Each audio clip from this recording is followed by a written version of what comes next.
This is Daily Gains. Welcome back. I'm Jeremy. And I'm Dave.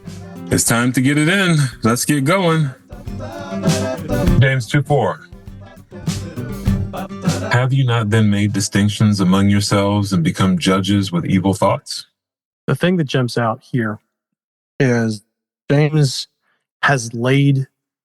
he's begged a question, to use this phrase properly. And this is I'm sorry, I can't help myself here, Dave, but this really gets under my skin when people who should know better, especially those who have journalism degrees and who are published authors, okay, they will say, well, that begs the question, why didn't X? And it's like, that's not begging the question. Would you please stop using that phrase wrongly?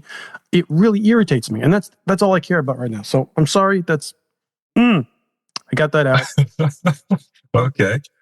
This is the question back. James is saying, let's take it for granted that if you're making distinctions, that's coming out of evil thoughts. James just says, you have to accept this. This is the premise I'm laying. This is what I'm saying is the case. This is the starting point for our discussion about what just happened. Making distinctions is a result of your own internal evil thoughts. I think that's huge. It is huge. That's big. That's earth-shaking if we stop to wrestle with, is Christ in the center of our heart? And how is the fruit of that coming out? If my mind is the thing that's getting in the way of me being able to engage with others based off, again, how he sees them. That's huge. And then how do I work with that? How do I wrestle that out? You're muted or something. No, I'm looking at the Greek here. Gotcha. I'm looking at the Greek. The actual word here for your thoughts is literally our word dialogue. It's your own dialogue.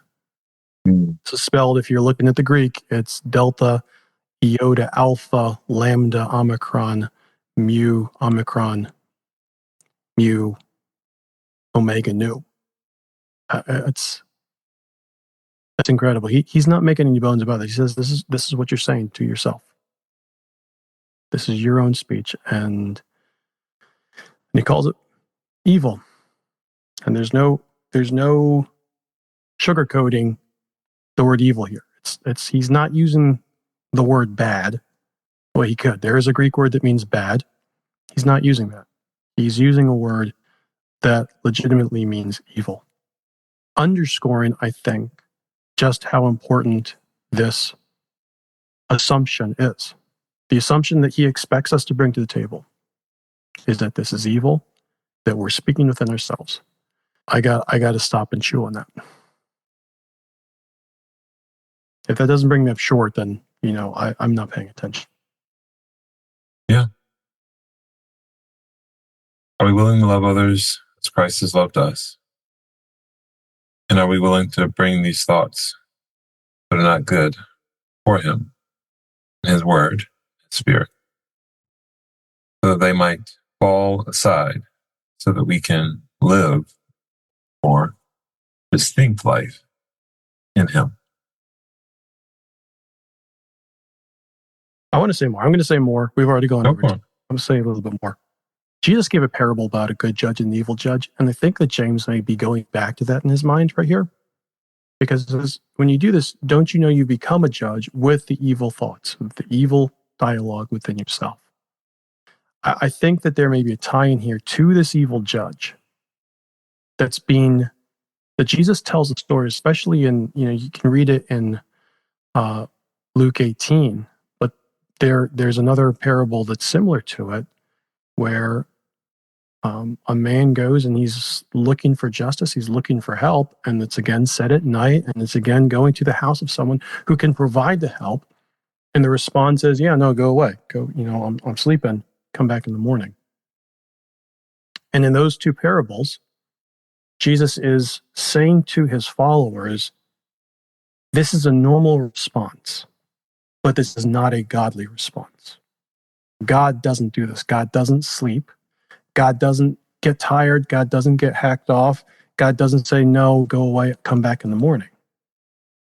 The internal logos, if you will, the internal word that God is speaking to himself, is one that is for and towards us.